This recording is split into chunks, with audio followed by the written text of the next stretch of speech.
Baik, selamat pagi, selamat siang, selamat malam.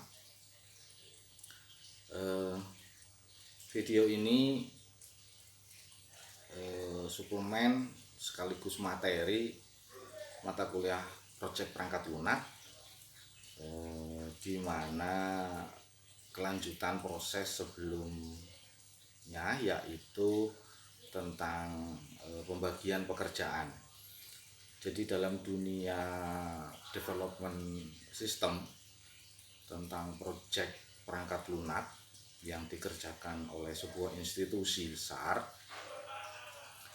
yang pertama sudah kita bahas bagaimana agar proyek itu bisa deal, bisa kepegang oleh kita dengan melalui pengajuan proposal yang baik sehingga klien lebih mempunyai rasa kepercayaan kepada kita bahwa kita memang kompeten, sanggup membuat perangkat lunak tersebut. Setelah deal baru dirapatkan, ada beberapa bagian yang akan terlibat. Jadi biasanya top manager gitu memilih seorang individu yang akan menjadi pimpinan project ini, biasa disebut dengan project manager. Di beberapa institusi software house besar gitu misalnya, macam-macam caranya untuk menentukan tim di bawah project manager. Ada yang sudah terkondisikan bahwa jika project manajernya Pak A atau Ibu A, maka tim ke bawahnya di bawah Pak A atau Ibu A itu sudah pasti. Ada juga yang project manager sudah ditentukan oleh institusi, kemudian siapa timnya di bawahnya project manager yang ikut terlibat ditunjuk oleh institusi itu karena resource ya biasanya programmernya banyak, timnya tersebar, jadi harus melihat skedul jadwal masing-masing developer yang free, yang sudah tidak beban kerjanya sudah tidak besar untuk terlibat di proyek yang baru.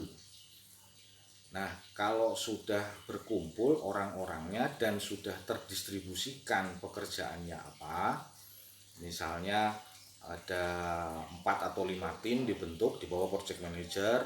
Oke, ini tim tentang misalnya back endnya, yang ini front endnya, yang ini desainnya, yang ini mobile appsnya. Itu kan timnya sudah terbentuk. Lalu mereka akan meeting, akan ketemu untuk pembahasan selanjutnya tentang requirement, kebutuhan kliennya seperti apa, lalu didesain, lalu dirancang sistemnya. Nah, pertemuan minggu ini membahas tentang perancangan sistem itu dibuat, gitu ya. Saya ulangi, memang ada kesalahpahaman tentang beberapa istilah. Saya mulai dari sini. Yang pertama, developer dan programmer ini kadang-kadang orang menganggapnya sama, developer sama programmer. Ya tentu beda. Kalau developer itu pengembang, mulai dari merancang sampai mengeksekusi, developer itu timnya. Nah, kalau programmernya sendiri itu bagian dari developer. Kalau programmer hanya ngoding saja, hanya mengeksekusinya ke dalam bahasa pemrograman saja, jadi lebih lebih lebih kecil skupnya. Kalau developer tentu lebih luas. Nah, developer yang tim-tim yang sudah terbangun, yang sudah terbentuk tadi sudah mulai harus merancang sistemnya seperti apa, dimulai dari mungkin dokumennya yang harus dipelajari yang mana. Jadi ujungnya dari rapat ini sebelum dieksekusi ini masih ada step yang harus dilakukan sebelum eksekusi langsung ke coding. Jadi belum belum mengcoding dulu ya, belum mengcoding dulu. Jadi merancang dulu. Ini normal, ini lazim dilakukan kalau sebuah institusi besar memang harus seperti itu. Jadi tidak langsung ada project kliennya ini langsung dibikin programnya, belum, karena harus pasti betul bahwa nanti sistemnya memang sesuai dengan requirement, kebutuhan dari klien, maka harus dirancang. Perancangan ini jadi penting. Ada tim khusus yang memang merancang sistem, biasanya ada desainer sistem itu memang ada biasanya di beberapa software house besar gitu. Misalnya yang saya kenal ada tim khusus. Ada juga software house yang menyerahkan desain sistemnya itu ke semua developer yang terlibat. Jadi berkumpul di desain. Kalau misalnya menggunakan, kalau zaman sekarang sudah jarang sekali digunakan. Misalnya Anda kenal kontek diagram, itu kan based on-nya adalah dokumen. Jadi dokumen apa yang mengalir, karena data, dokumen, data, flow, diagram misalnya turunannya. Yang tentu kalau yang sekarang sudah ke UML, model perancangannya, dan itu basisnya objek, jadi behavior, perilaku. Nah, saya tidak membahas perancangan sistem toolsnya, modelnya seperti apa, karena sudah Anda pelajari di mata kuliah RPL dan RPL lanjut. Jadi tidak saya bahas bagaimana merancang sistem, cara gambarnya seperti apa. Saya serahkan ke Anda, saya hanya ngasih gambaran. Langkah selanjutnya harus Anda kerjakan adalah membuat perancangan sistem dari project yang akan Anda eksekusi di bahasa pemrogramannya nanti. Karena tim sudah siap, nah tim berembuk, ada juga tim yang berembuk. Ini perancangan sistemnya seperti apa? Gitu ya. Mulai kalau UML, mulai use case-nya seperti apa, kelas diagramnya, terus sampai detail. Nah, kenapa perancangan ini dibuat? Ada dua tujuan utama. Yang pertama untuk siapa ya? Untuk siapanya dulu ya, untuk tim yang terlibat semuanya. Karena dengan perancangan itu nanti perancangannya tetap harus dikonsultasikan dengan klien, apakah betul fixnya nanti seperti ini. Jadi setelah perancangan itu jadi, itu nanti dikonsultasikan lagi dengan klien. Jadi tidak semata-mata apa yang kita buat langsung kita eksekusi, tetap ada hubungan dengan klien.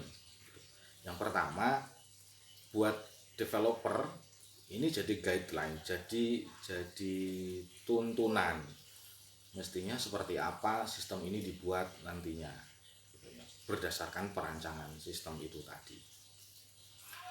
Nah, bagi klien ini bisa jadi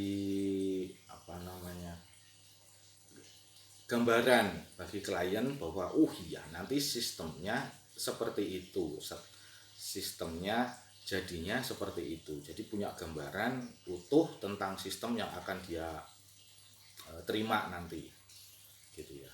Nah, lebih lanjut, perancangan sistem yang sudah Anda buat ini jadi dokumen perangkat lunak. Jadi kalau kita buka lagi teori tentang perangkat lunak adalah semua hal yang berhubungan dengan perangkat lunak itu sendiri. Jadi tidak cuma programnya, tidak cuma aplikasinya, tidak cuma codingnya, ya database-nya masuk, dokumen-dokumen yang terlibat, dokumen-dokumen yang ada dalam proses pembuatan perangkat lunak itu ya termasuk perangkat lunak kan. Perancangan ini jadi masuk ke dokumen perangkat lunak. Jadi nanti pada saat penyerahan perangkat lunak ke klien, termasuk perancangan sistemnya juga diberikan. Kira-kira begitu. Nah, perancangan yang baik seperti apa? Silahkan Anda buka lagi mata kuliah RPL sama RPL lanjut, sesuaikan dengan proyek Anda. Satu hal satu hal. Mungkin di RPL atau RPL lanjut sudah diajari tentang agile scrum, tulisannya agile scrum. Ini lagi ngetren, asal Anda tahu saja. Ini sudah biasa dipakai di institusi-institusi developer besar yang mungkin tidak perlu Anda buat itu tentang ERD database, itu tidak perlu. Biasanya itu tidak disertakan tuh biasanya. Itu internal banget antara masing-masing developer, programmer. Karena lu database-nya kayak gimana, itu sudah include di perancangan sistem yang sudah dibuat. Saya kira itu. Jadi tugas Anda berikutnya yang perlu Anda buat adalah perancangan sistemnya. Ya, perancangan sistemnya. Itu dulu. Nanti minggu depan ada lagi. Jadi saya ulangi sekali lagi, mudah-mudahan ini jadi pengalaman kita bahwa membuat sebuah perangkat lunak, bahwa dalam sebuah proyek perangkat lunak itu tahapan-tahapannya memang seperti itu. Jadi banyak tidak langsung eksekusi membuat programnya gitu ya, karena ini proyek perangkat lunak yang besar gitu, bukan yang kecil. Jadi harus detail, runtut, betul.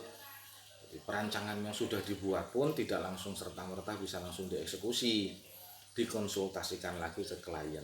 Jadi kita presentasikan lagi ke klien, Bapak Ibu klien yang kami hormati, sistem akan mulai kami bangun berdasarkan perancangan yang sudah kami buat. Perancangan ini kami buat berdasarkan interaksi kita selama ini. Setelah saya survei, setelah saya analisis proses bisnis tentang perangkat lunak yang akan kita bangun, yang sesuai Bapak Ibu inginkan, hasil perancangannya seperti ini gitu. Nanti sistemnya seperti ini, tampilan programnya nanti jadi seperti ini. Jadi nanti aplikasinya ya, kira-kira begitu. Ada tools perancangan yang masih digunakan walaupun ini jadul, yaitu flowchart. Saya ngobrol-ngobrol dengan beberapa developer di beberapa software house, ya flowchart masih digunakan karena sangat mudah membacanya. Jadi misalnya pertama klik alamatnya, pertama muncul login. Pengguna mengisikan nama user sama password, klik login gitu. Oke, nanti setelah oke, kalau salah keluar ini, kalau betul masuk ke halaman ini, di halaman ini muncul ini. Pakai flowchart masih bagus, masih digunakan. Tapi kalau konteks diagram DFD katanya sudah tidak digunakan lagi. UML masih, cuma sekarang lebih high lagi pakai Agile Scrum. Mungkin bisa Anda pelajari lagi tentang Agile.